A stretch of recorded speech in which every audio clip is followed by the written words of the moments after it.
Exercise 4.2, question number 1. Find the roots of the following quadratic equations by factorization. Equation है हमारे पास x² minus 3x minus 10 equal to 0. तो सबसे पहले हम क्या करेंगे, मिडिल टर्म को स्प्लिट करेंगे.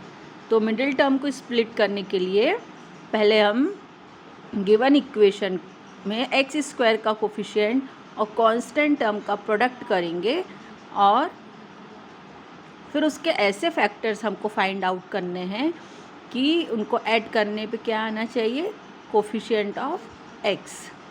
तो अब हमारे पास कोफिशिएंट ऑफ x² 1 है और कांस्टेंट टर्म -10 है.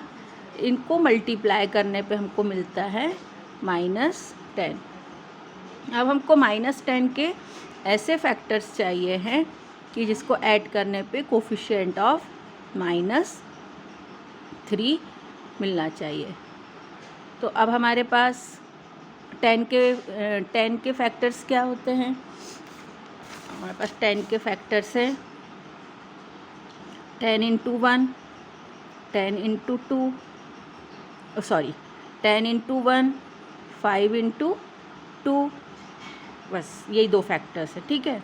तो 1 और 10 लेने पे तो हमको ना ऐड करने पे ना ही सब्ट्रैक्ट करने पे ये -3 मिलता है. ठीक है. लेकिन 5 और 2 को अगर हम लें तो हमको इसको सब्ट्रैक्ट करने पे -3 मिल जाएगा. तो इसलिए अब हम कौन से इसके फैक्टर्स कंसीडर करेंगे, 5 और 2. अब हमारे पास 10 के फैक्टर्स हैं 5 और 2. अब हमको 5 और 2 को मल्टीप्लाई करके -10 नहीं आएगा, है ना. इन दोनों में से कोई एक नेगेटिव होना चाहिए. तो और इनको ऐड करने पे हम हमेशा क्या बोलेंगे, ऐड करने पे क्या होना चाहिए, -3. तो ग्रेटर नंबर में माइनस साइन होगा तो ऐड करने पे -3 आएगा और मल्टीप्लाई करने में एक पॉजिटिव एक नेगेटिव है तो -10.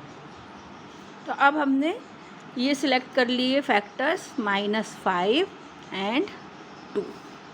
अब हम वापस अपने गिवन इक्वेशन में आएंगे, x² एज इट इज़. अब जो -3x है उसके प्लेस में हम लिखेंगे -5x and +2x, -10 equal to 0. ऐसा हमारा मिडिल टर्म स्प्लिट हो गए. अब हम फर्स्ट 2 टर्म में से x कॉमन कर सकते हैं. तो हम फर्स्ट 2 टर्म से x कॉमन कर दें तो क्या मिलेगा, x -5.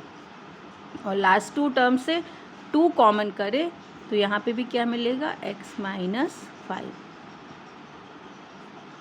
अब आप देख रहे हैं कि हमारे पास फर्स्ट टर्म में x -5 है और सेकंड टर्म में भी क्या है, x -5. तो अब हम इन दोनों से x -5 कॉमन करें. x -5 कॉमन करेंगे तो यहाँ पे ब्रैकेट में क्या मिलेगा, x +2. अब हमारे पास ये दो फैक्टर्स हैं, इन दोनों का प्रोडक्ट 0 है. तो इसका मतलब है आइदर x -5 इक्वल टू 0 और x +2 इक्वल टू 0. जब x -5 इक्वल टू 0 कंसीडर करते हैं तो हमारे पास x की वैल्यू क्या आती है, 5. और x +2 इक्वल टू 0 लेने पर x इक्वल टू -2. तो फिर हमारे पास 2 रूट्स फाइंड हो गए. तो हमारे पास मिल जाएगा 5 and -2 are the roots of equation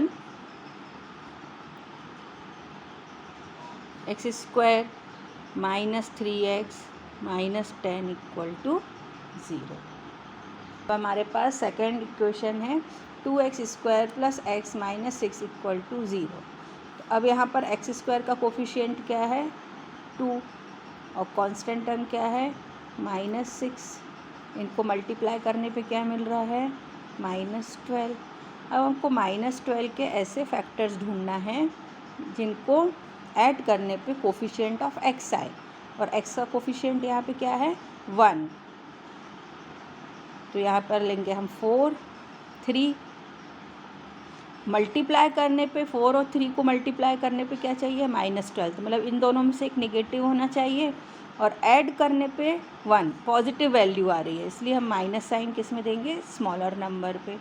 तो अब हमारे पास -12 के फैक्टर्स है 4 एंड -3, और इनको ऐड करने पे हमको क्या मिल रहा है 1। ठीक है, अब हम वापस अपने इक्वेशन में आएंगे। 2x² as it is, middle term को स्प्लिट करके लिखेंगे 4x पॉजिटिव है +4x -3x -6 = 0। First to term से 2x कॉमन कर दे, 2 और x, तो 2 और x गया तो यहाँ से क्या बचा x, और यहाँ पर 2, यहाँ से -3 कॉमन ले तो क्या बच जाएगा यहाँ पर भी x + 2। अब x + 2 और 2x - 3, ये हमको दो फैक्टर्स मिल गए। अब हमारे पास ये दोनों नंबर का प्रोडक्ट 0 है, इसका मतलब है आइदर x + 2 = 0 और 2x - 3 = 0, इन दोनों में से कोई एक 0 होगा तभी तो प्रोडक्ट 0 होगा। अब फर्स्ट टर्म से हमको मिलेगा x = -2, और सेकेंड वाले जो फैक्टर है उससे मिलेगा 2x = 3 और x = 3/2। therefore x -2 and 3/2 are roots of 2x² + x -6 = 0। अब हमारे पास थर्ड इक्वेशन है √2x² + 7x + 5√2 = 0। तो अब यहाँ पर x² का कोफिशिएंट √2 और कांस्टेंट टर्म 5√2, जब हम ये दोनों टर्म्स को मल्टीप्लाई करते हैं तो √2 2 और 2 × 5 10। अब हमको 10 के ऐसे फैक्टर्स चाहिए हैं जिनको ऐड करने पे क्या आना चाहिए coefficient of x। Coefficient of x यहाँ पर हमारे पास है 7, तो 10 के फैक्टर्स 5 एंड 2, जब हम इनको ऐड करेंगे तो 7 और मल्टीप्लाई करेंगे तो 10। अब हम वापस गिवन इक्वेशन में आ जाएंगे। √2x² + 5x + 2x + 5√2 = 0। Middle term को हमने स्प्लिट कर दिया, यहाँ से 5x और यहाँ से 2x मिल गया। ठीक है, अब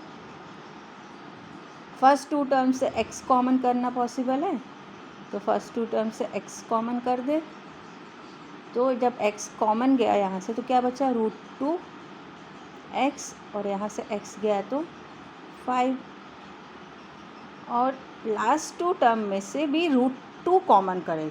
2 को क्या लिख सकते हैं √2 × √2, और इसमें से एक √2 और यहाँ से एक √2 कॉमन करें तो यहाँ पर क्या बचेगा, एक बार √2x और यहाँ पर 5।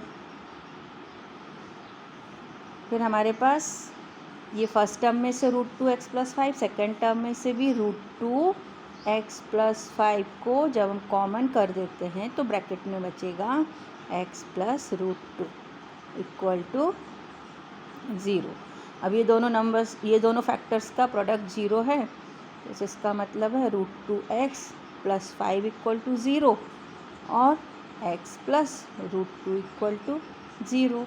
तो फर्स्ट फैक्टर हमको क्या देगा √2x = -5 और x = -5/√2, और सेकेंड फैक्टर देगा x = -√2। तो हमारे पास रूट्स क्या आ जाएंगे, therefore -5/√2 and -√2 are the roots of equation √2 x square plus 7x plus 5 √2 equal to 0।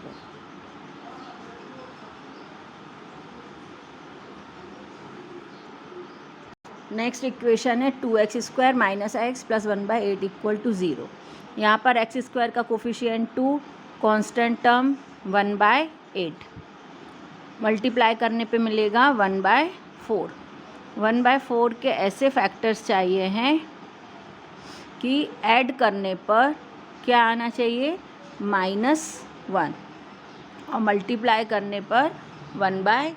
तो यहाँ पर हमारे पास 1/4 के फैक्टर्स होंगे -1/2, -1/2। जब हम इनको मल्टीप्लाई करेंगे तो +1/4, और जब हम इनको ऐड करेंगे तो क्या मिलेगा, हाफ प्लस हाफ 1, और दोनों भी माइनस है, -1। -1 क्या है यहाँ पर, x का कोफिशिएंट ऑफ x -1। अब वापस गिवन इक्वेशन में आ जाएं, 2x square -1/2x -1/2x plus 1/8 equal to 0। अब यहाँ से हम दोनों भी इस इक्वेशन से क्या कॉमन कर सकते हैं। अब हम गिवन इक्वेशन को लिखेंगे 2x स्क्वायर -1/2 इंटू 2/2, 2 से मल्टीप्लाई और डिवाइड किया है, -1/2x प्लस 1/8 इक्वल टू 0। अब यहाँ से 2x और ये 2x कॉमन कर दें, 2x कॉमन हुआ तो यहाँ से x बच गया, यहाँ से 2 और x कॉमन हुआ तो 1/4। -1/2 कॉमन लें तो यहाँ से भी x -1/4। अब x -1/4 कॉमन कर दे तो यहाँ पे 2x -1/2। तो अब हमको क्या मिलता है, यहाँ से x -1/4 इक्वल टू 0 और 2x -1/2 इक्वल टू 0। तो फर्स्ट टर्म से हमको रूट मिलेगा x इक्वल टू 1/4, और सेकेंड फैक्टर से हमको मिलेगा 2x equal to 1/2। This implies x equal to 1/4। तो 2 रूट्स आर 1/4 एंड 1/4। अब हमारे पास यहाँ पर एक्स स्क्वायर का कोफिशिएंट 100, कांस्टेंट टर्म 1, इन दोनों को मल्टीप्लाई किया तो क्या मिलेगा, 100। अब 100 के फैक्टर्स 10 × 10 100 होगा, लेकिन हमको ऐड करने पे क्या चाहिए है, -20। ऐड करने पे क्या होना चाहिए, -20, इसलिए हम यहाँ दोनों भी टर्म में माइनस साइन दे दें। -10 × -10 100 एंड -10 प्लस -10 -20। तो अब हमारे पास हम first term 100x square as it is लिखेंगे और -20x को स्प्लिट करके लिख देंगे, -10x -10x plus 1 equal to 0। अब फर्स्ट 2 टर्म से 10x कॉमन होता है, जब 10 और x कॉमन हो गया तो क्या बचेगा, यहाँ पे 10x और यहाँ पे -1, यहाँ से -1 कॉमन करें, 10x -1, 10x -1, 10x -1, 2 फैक्टर्स मिल गए। अब इन दोनों फैक्टर्स का प्रोडक्ट 0 है, इसका मतलब है 10x -1 इक्वल टू 0 या फिर 10x -1 equal to 0। First factor 0 है या फिर सेकेंड फैक्टर 0 है। तो फर्स्ट फैक्टर से मिलेगा x इक्वल टू 1/10 और सेकेंड फैक्टर से भी हमको मिलेगा x equal to 1/10। Therefore roots are 1/10, 1/10।